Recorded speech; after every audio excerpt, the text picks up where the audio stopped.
I welcome you my dear students to my channel engineers study. आज हम क्या पढ़ने वाले गाइस? आज हम पढ़ने वाले हमारी स्टोरी का पार्ट 2। देखिए यहाँ पर देख लेते हैं हम लोग। हाँ, ये वाला ठीक है, इसको मैं थोड़ा सा लार्ज कर लेता हूँ। ये स्टोरी जो है 4.3 द गिफ्ट ऑफ द मजाई, ये स्टोरी हमने डिस्कस कर ली गाइस। काफ़ी कुछ, आधे से ज़्यादा पोर्शन हमने कंप्लीट कर लिया, एक्सप्लेन कर लिया है। और आज हम पढ़ने वाले गाइस जो थोड़ा बहुत जो बचा हुआ पोर्शन है आज हम कंप्लीट करेंगे बिल्कुल अच्छी तरह से। ठीक है, देख लेते हैं क्या है वो, है ना। 19, ये है स्लाइड हमारी, स्लाइड नंबर 19 पे थे हम। ठीक है, 19, ठीक है, ओके। और 20 पे आ गए, ओके ठीक है। यहाँ से देख लेते हैं, ओके ठीक है गाइस, ओके दिख पा रहा होगा आप लोग को। सारी चीज़ें विजिबल होगी, ठीक है, देख लेते हैं।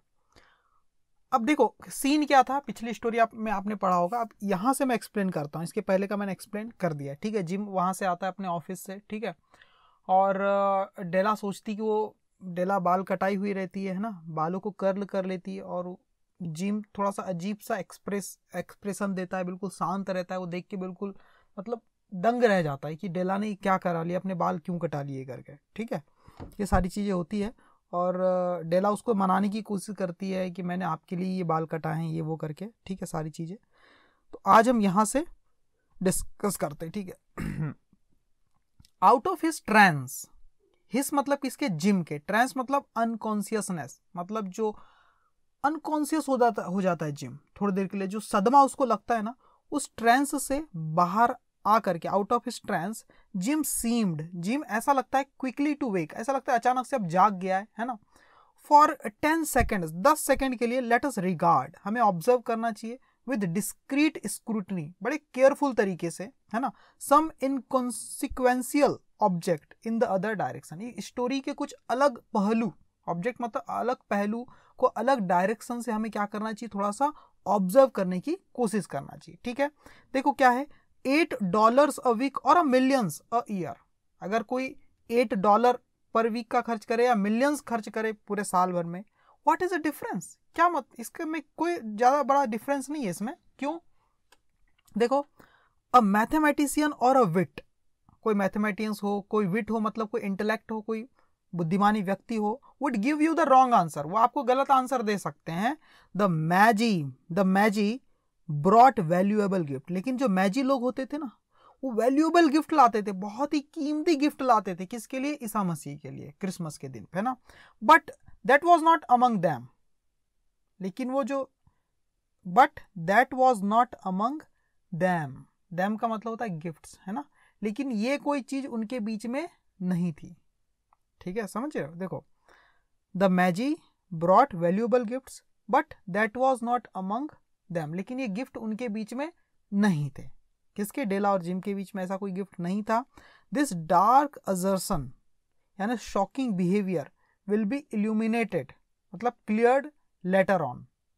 ठीक है, देखो समझना, but that was not among them, मतलब लेकिन ये गिफ्ट उतना इंपॉर्टेंट नहीं था। जो वैल्यूएबल गिफ्ट होते हैं ना, जैसे कोई गिफ्ट बहुत ज्यादा वैल्यूएबल होता है, मतलब उपयोगी होता है, लेकिन जिम और डेला के गिफ्ट वैसे नहीं थे, उन गिफ्ट में से नहीं थे जो कि बहुत ज्यादा वैल्यूएबल हो, बहुत ज्यादा यूजफुल हो। क्यों? देखो, दिस डार्क असेंशन, ये जो स्टेटमेंट है, शॉकिंग बिहेवियर, जो जिम ने शुरू में दिखाया था, जिम भी बिल्कुल चौंक गया था डेला को देखकर, कुछ भी नहीं बोल रहा था, तो उसका ये जो शॉकिंग बिहेवियर था ना, विल बी इल्यूमिनेटेड, वो क्लियर हो जाएगा लेटर ऑन, मतलब बाद में आपको पता चल जाएगा कि जिम इतना वियर्ड बिहेव क्यों कर रहा था, है ना। अभी आपको पता चल जाएगा, यहां पर बोला, देखो कैसे। जिम ड्रीव अ पैकेट, ड्रॉ की सेकेंड फॉर्म है ड्रीव। जिम ने क्या निकाला? ड्रीव मतलब निकाला, एक पैकेट निकाला फ्रॉम हिज ओवरकोट पॉकेट, अपना जो ओवरकोट पहना था उसने, उसके पॉकेट से, उसके जेब से एक पैकेट को निकाला, पैकेज को निकाला, and through it upon the table, और उस पैकेज को कहां रख दिया? टेबल के ऊपर रख दिया। थ्रू इट मतलब ऐसा रख दिया। ठीक है, okay. Don't make any mistake Dell, he said, और उसने कहा, डेला से क्या कहा? डेला को प्यार से डेल बोल रहा है, क्या बोल रहा है?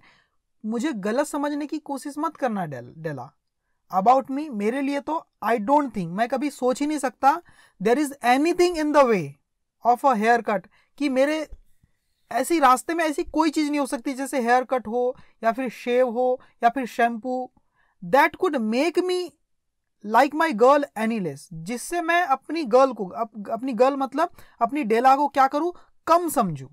ऐसा नहीं कि तुमने बाल कटा लिए तो तुम्हारी वैल्यू मेरे लिए कम हो गई, है ना, तुमने शैम्पू लगा लिया या तुमने कोई दूसरा मेकअप कर लिया तो तुम्हारी वैल्यू मेरे नजरों में बढ़ गई, है ना, ऐसा कुछ नहीं है। तुम तो हमेशा मेरे लिए तुम ही रहोगी, बाल कटा लो या ना कटाओ, तुम्हारी वैल्यू कभी मेरी नजरों में कम नहीं होगी। कोई हेयर कट जैसी चीज, शेव जैसी चीज या शैम्पू जैसी चीज तुम्हारे मेरे मन में जो तुम्हारे प्रति प्यार है ना, उसको नापने का पैमाना नहीं है, ऐसा वो कह रहा है ना।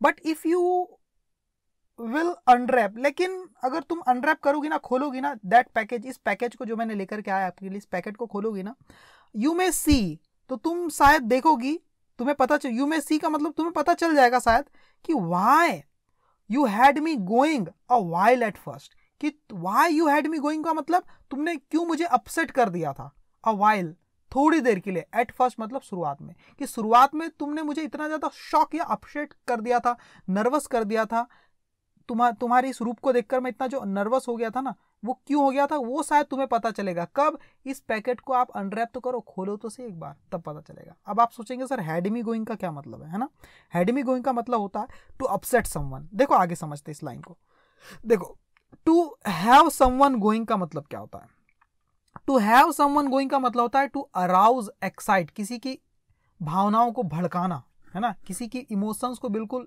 हाई कर देना, एक्साइट कर देना या अपसेट कर देना किसी को, usually for a brief period of time, थोड़ी देर के लिए किसी को अचंभित कर देना, चौंका देना, अपसेट कर देना, इस टिप को चीज को बोलते हैं टू हैव समवन गोइंग। जैसे कि तुमने मुझे अचंभित कर दिया, मुझे बोलना है तुमने मुझे अचंभित कर दिया, तो आप क्या बोलते हैं, सिंपली यू सरप्राइज्ड मी, तुमने क्या कर दिया, मुझे सरप्राइज कर दिया। या फिर आप इसको दूसरे तरीके से बोल सकते हो, you got me going, you got me going, तुमने मुझे क्या कर दिया, सरप्राइज कर दिया, है ना।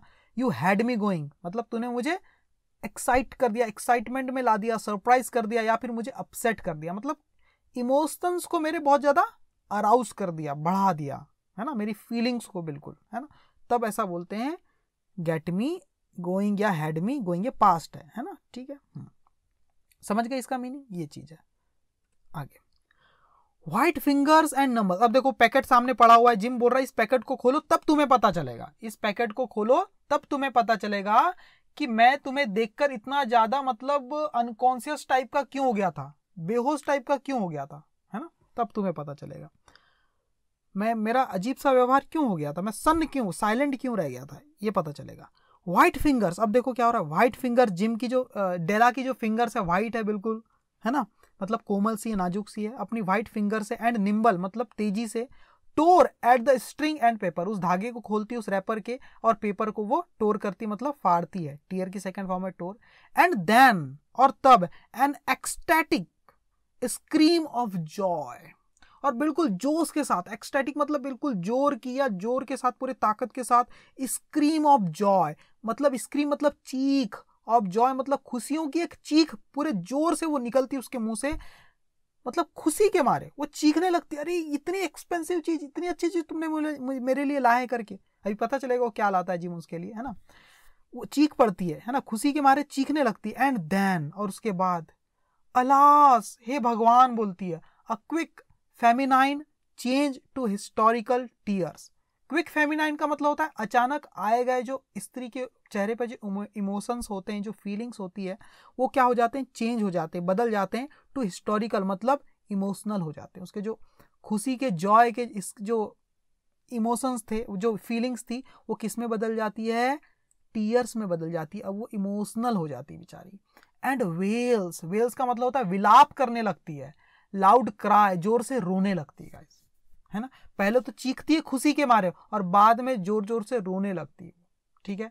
और क्या बोलती है, देखो आगे क्या है, नेसेसिटिंग, अब ऐसा लग रहा था कि जरूरत पड़ गई हो किसकी, the immediate employment of all the comforting powers, comforting power मतलब ऐसी पावर जो किसी को शांत करे, of the Lord of the flat, उस फ्लैट में जो भी कंफर्ट करने वाली जो पावर है भगवान की, है ना, उस भगवान की जो पावर जो किसी को शांत करे, उस पावर की जरूरत महसूस हो रही थी। इमीडिएटली एम्प्लॉयमेंट मतलब, एम्प्लॉयमेंट का मतलब क्या है, तुरंत ही, वर्क एम्प्लॉयमेंट मतलब जरूरत पड़ रही थी, काम, वर्क, वर्क होता है ना जॉब, उस चीज का काम पड़ रहा था, उस पावर का। क्यों? क्योंकि डेला इतनी ज्यादा रो रही थी ना, ऐसा लग रहा था कि ये भगवान उसको क्या करे, कोई शांत करने वाली उस फ्लैट की जो भगवान की शक्ति है वो उसको मिल जाए और बेचारी अपने आप को किसी तरह से संभाल ले, है ना। ऐसा क्यों कर रही थी वो, क्यों रोने लग रही थी पता है? देखो, फॉर, क्योंकि, फॉर का मतलब है क्योंकि, देयर ले, वहां पर पड़ी हुई थी, उस रैप में क्या पड़ी हुई थी, द कॉम्स। कॉम्स मतलब कंघियां, ये बी साइलेंट होता है ना, कॉम से नहीं बोलना, कॉम्स। वहां पर क्या पड़ी थी, कंघियां पड़ी थी गाइस, कॉम्स पड़ी थी। कौन सी कॉम? ये मामूली कॉम नहीं है, द सेट ऑफ कॉम्स, वो वाला सेट था कॉम्स का, कंघियों का वो सेट था, साइड एंड बैक, बाजू से और पीछे से, हर तरफ से, दैट डेला, जिसको डेला क्या करती थी, हैड वर्शिप्ड लॉन्ग, जिसके लिए डेला विनती करती थी। वर्शिप का मतलब क्या था, इच्छा करना या फिर बहुत ज्यादा विनती करना, प्रार्थना करना, भगवान से प्रार्थना करती थी, हे गॉड मुझे ये कॉम्स मिल जाए, ऐसा करके। कब कब करती थी?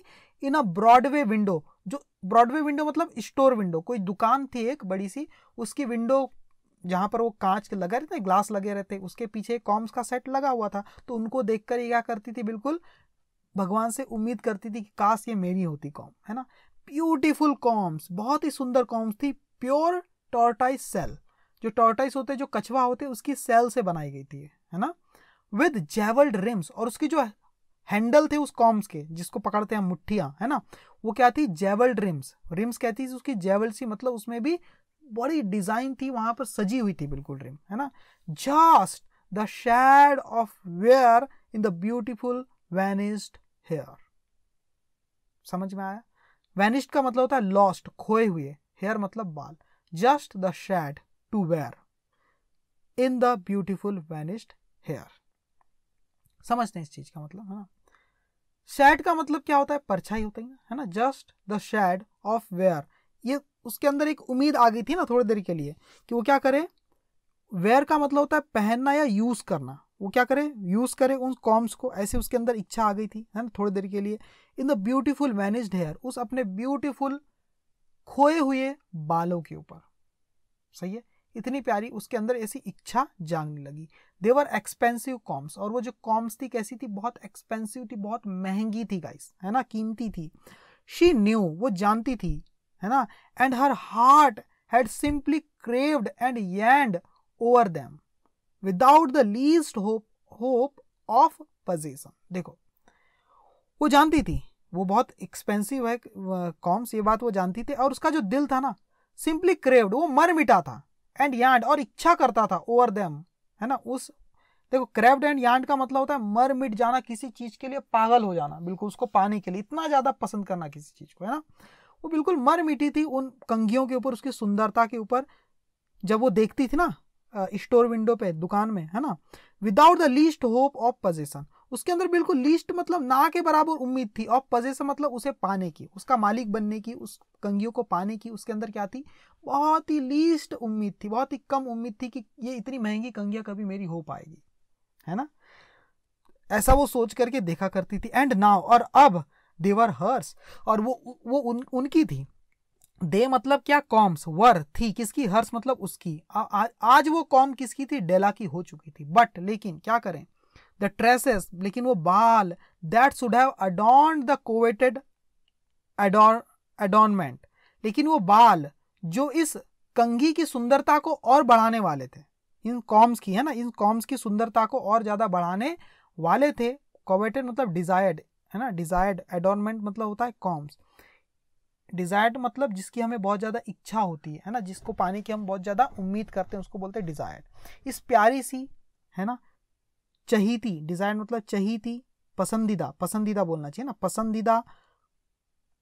अडॉर्नमेंट का मतलब यहाँ पर कहीं नहीं, जेवल, जेवल मतलब कॉम्स को बोला गया, है ना। इस पसंदीदा कॉम्स की सुंदरता बढ़ाने के वाली जो चीज थी ना, जो कि हेयर थे, वो क्या थे, वर्गॉन, वो तो जा चुके थे। देखो सेंटेंस इतना ही है, but the traces were gone, बस इतना ही सेंटेंस। लेकिन जो बाल क्या थे, वो जा चुके थे। कौन से बाल, अब यहां बताया है, जो उस कंघी की सुंदरता को और बढ़ा सकते थे, वो तब जा चुके थे, ठीक है। बट शी हग्ड देम, लेकिन उसने क्या की, उसने गले लगा लिया उन कॉम्स को, टू हर बॉसम, उसने अपने सीने से लगा लिया उन कॉम्स को। And at length she was able to look up with dim eyes and a smile and she. At length, और दूर से ही, she was able to look up, वो ऊपर देख पा रही थी, with dim eyes, अपनी आधी खुली आंखों से, क्योंकि वो रो रही थी, उसकी आंखों में नमी आ गई थी, है ना, और अपनी आधा खुली अपनी आंखों को और वो देख पा रही थी, एंड स्माइल, और मुस्कुरा रही थी, एंड से, और कह रही है, और अचानक से वो मुस्कुराने लगी और क्या कह रही, my hair grows so fast Jim, मेरे बाल बहुत तेजी से बढ़ते हैं जिम, हाँ बहुत जल्दी से ग्रो करते हैं, एंड देन, और तब, डेला लीप्ड अप, डेला कूद पड़ी, लीप्ड अप मतलब कूद पड़ी, like a little singed cat, जैसे कोई छोटी सी, साइंड कैट मतलब बिल्ली, कैट कैसी बिल्ली, साइंड मतलब बर्न्ड, कोई बिल्ली है ना जो जली हुई बिल्ली होती है ना, जैसे कोई बिल्ली है छोटी सी, उसको अचानक कोई गरम गरम दूध पी रही मान लो, और दूध से उसका मुंह थोड़ा सा जल गया, है ना, तो कैसे कूदती है वो, वैसे ही वो कूद पड़ी अचानक से, एंड क्राइड, और चिल्लाने लगी, और क्या बोल रही, ओ ओ, मतलब अब उसको ऐसा लग रहा है ये तो काम आ जाएगी, मेरे बाल तो बढ़ते ना तेजी से, कुछ दिन बाद में यूज कर लूंगी, ऐसा बोल रही। Gym had not yet seen his beautiful present, gym ने अभी तक अपना सुंदर सा प्रेजेंट, सुंदर सा तोहफा नहीं देखा था जिम ने, है ना, जिम के लिए ये जो फॉप चेन लाई थी ना डेला ने, वो अभी तक जिम ने अपना गिफ्ट नहीं देखा था, अपना प्रेजेंट नहीं देखा था।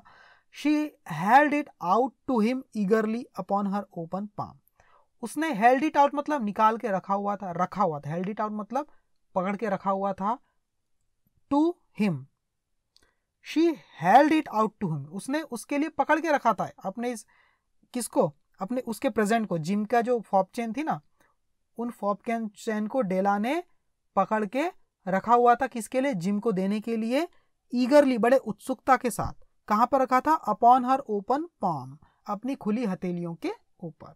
द डल का मतलब सिंपल सी, प्रेसियस मेटल, लेकिन बहुत कीमती धातु की बनी हुई, सीम्ड लगने वाली, और धातु की बनी हुई थी ये जो कॉम थी, वो सीम्ड, वो ऐसी लग रही थी मानो टू फ्लैश, वो चमका रही हो, शाइन कर रही हो, with a reflection, with a reflection मतलब के प्रभाव से, किसके प्रभाव से चमक रही हो, किसके प्रभाव से चमक रही हो, of her bright and ardent spirit, उस डेला के ब्राइट एंड आर्डेंट मतलब इम्पेशेंट, है ना, स्पिरिट मतलब इमोशन, डेला के अंदर जो इमोशन थे ना, जो फीलिंग थी जिम को एक गिफ्ट देने की, जो उसके अंदर जो मतलब क्या बोलना चाहिए, जुनून था ना, उस जुनून की वजह से वो क्या कर रही हो, चमक रही हो, ऐसा वो लग रहा था, ठीक है। Isn't it a dandy gym, और वो जिम को दिखाती हुई पूछती है, Isn't it a dandy gym, क्या ये एक्सीलेंट नहीं है जिम, ये बहुत प्यारी नहीं है क्या जिम, आई हंटेड, मैंने घूमा, all over town to find it, मैंने खोजा, मैंने तलाश किया, हंटेड का मतलब होता है तलाश करना, ऑल ओवर टाउन, पूरे टाउन को, पूरे शहर में मैंने इसको तलाश किया, टू फाइंड इट, इसे ढूंढने के लिए मैंने पूरे शहर को छान मारा, पूरी दुकानों को छान मारा। You will have to look at the time 100 times a day now, you will have to look at the time, तुम्हें देखना पड़ेगा, है ना, at the time समय की तरफ, तुम्हें समय को, अपना टाइम को देखना पड़ेगा, 100 times a day now, अब से तुमको एक दिन में हजारों बार समय देखना पड़ेगा। जब ये फॉप चेन अपने घड़ी में तुम लगाओगे, सोने की घड़ी में जो तुम्हारे दादा परदादा की है गोल्डन वॉच, उसमें जब लगाओगे तो तुम्हारी घड़ी इतनी सुंदर दिखेगी कि तुम्हें एक दिन में हजारों बार समय देखना पड़ेगा। गिव मी योर वॉच, मुझे दे दो, तुम्हारी घड़ी दे दो। I want to see how it looks on it, I want to see, मैं देखना चाहती हूँ, हाउ इट लुक्स, ये कैसी लगती है, जो फॉप चेन है कैसी लगती है, ऑन इट, इसके ऊपर, ये घड़ी के ऊपर। ये वाला इट किसके लिए आया है, फॉप चेन के लिए, और ये वाला इट किसके लिए आया है, वॉच के लिए, ठीक है। आई वॉन्ट टू सी, मैं देखना चाहती हूँ, हाउ इट लुक्स, ये कैसी लगती है फॉप चेन, ऑन इट, इसके ऊपर, तुम्हारी घड़ी के ऊपर, ठीक है। Instead of obeying gym tumbled down, obeying का मतलब होता है किसी की बात को मानना, किसी के कही बात को, ऑर्डर को एक्सेप्ट करना। इंस्टेड ऑफ मतलब के बजाय, किसके बजाय, डेला की बात को मानने के बजाय जिम ने क्या किया पता है, जिम टम्बल्ड डाउन, जिम धड़ाम से बैठ गया, कहां पर, ऑन द काउच, सोफे के ऊपर, and put his hands under the back of his head, और अपने सर के पीछे अपने दोनों हाथ को रख लिया, एंड स्माइल्ड, और मुस्कुराते हुए क्या कर रहा है, डेला सैड ही, उसने कहा, जिम ने कहा, डेला, प्यार से बोल रहा है डेल, डेला को डेल बोल रहा है, Dell let's put our Christmas present away and keep them a while, अपने इन क्रिसमस के तोहफों को क्या कर रख दो, दूर रख दो। And keep them a while, उन्हें थोड़ी देर के लिए तो आप दूर ही रखो, है ना। दे आर टू नाइस, ये जो क्रिसमस के जो हमारे प्रेजेंट है ना, जो गिफ्ट है ना, they are too nice to use at present, ये इतने अच्छे हैं कि वर्तमान में यूज किए नहीं जा सकते। ऐसा क्यों बोला, देखो आई सोल्ड, अब कह रहा I sold the watch to get the money, मैंने घड़ी बेच दी अपनी, टू गेट द मनी, उन पैसों का अरेंजमेंट करने के लिए, टू बाय योर कॉम्स, तुम्हारी कॉम्स खरीदने के लिए पैसों का अरेंजमेंट करना था, इसलिए मैंने अपनी उस वॉच को बेच दी। एंड नाउ सपोज, और अब suppose you put the chops on, अब तुम खाना लगाओ भाई, अब तुम डिनर लगाओ, चॉप्स लगाओ, ऐसा वो बोल रहा है।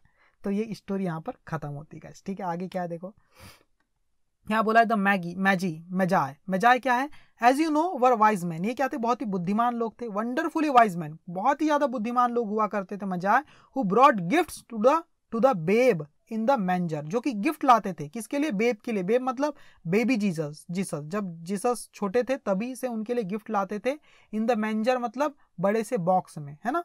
दे invented the art of giving Christmas present, and ये जो आर्ट होता है, जो देने की जो परंपरा है क्रिसमस के दिन प्रेजेंट देने की, इस परंपरा को इन्हीं लोगों ने चालू किया था। ठीक है, बीइंग वाइज होने की वजह से, बुद्धिमान होने की वजह से, their gifts were no doubt wise ones, बिना किसी संदेह के उनके गिफ्ट भी बहुत ज्यादा बुद्धिमानी से भरे हुए होते थे, बड़े अच्छे होते थे। Possibly bearing the privilege of exchange in case of duplication, समझो, पॉसिबली बियरिंग द प्रिविलेज, उन्हें इस बात का भी अधिकार था, फैसिलिटी थी कि वो क्या करें, एक्सचेंज कर सकते हैं इन केस ऑफ डुप्लीकेशन, अगर उनके गिफ्ट पसंद नहीं आते हैं ईसा मसीह को तो अपने गिफ्ट को चेंज कर सकते हैं, ये भी उन्हें अधिकार था। And here I have lamely related, और यहाँ मैं इमोशनली, लेमली मतलब यहाँ पर इसका मतलब वो निकल रहा है इमोशनली, बड़े इमोशनल तरीके से मैं रिलेटेड मतलब रिप्रेजेंट करता हूँ, मैंने रिप्रेजेंट किया, मैंने सुनाया आपको, टू यू, आपको क्या सुनाया, the uneventful chronicle of two foolish children in a flat who most unwisely देखो, unwisely sacrificed for each others the greatest treasures of their house. देखो समझना है ना, यहां से एंड से लेकर के हाउस तक का मीनिंग बता रहा हूं ना।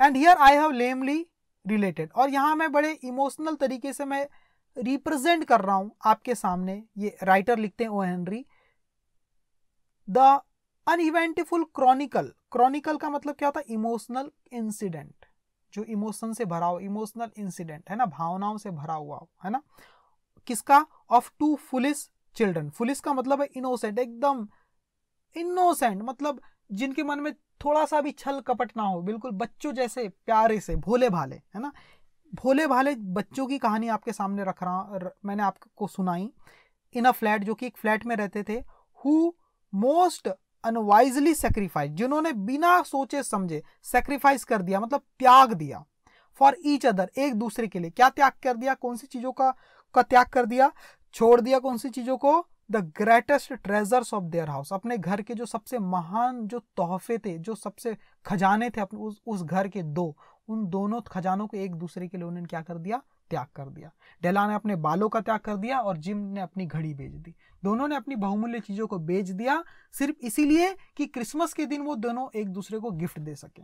ठीक है, but in a last word to the wise of these days, let it be said that of all who give gifts, these were the wisest.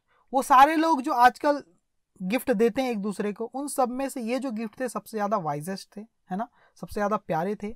Of all who give and receive gift such as they are wisest, वो सारे लोग जो इस दिन gift देते हैं या receive करते हैं वो सब क्या है, वाइजेस्ट होते, बहुत बुद्धिमान होते, बड़े अच्छे लोग होते हैं। एवरीवेयर दे आर वाइजेस्ट, और ये जो डेला और जिम के जो गिफ्ट थे ये हर जगह क्या थे, वाइजेस्ट थे, बहुत अच्छे थे। दे आर द मजाए, और ये असल कीमत में क्या थे, मजाए लोग थे।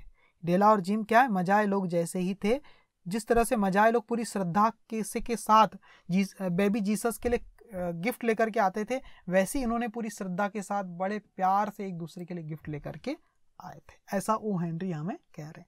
Thank you very much student, आपको ये स्टोरी कैसी लगी मुझे कमेंट करके जरूर बताना। मैंने पूरी कोशिश की कि एक एक वर्ड का आपको मीनिंग बता सकूँ गाइस, ठीक है।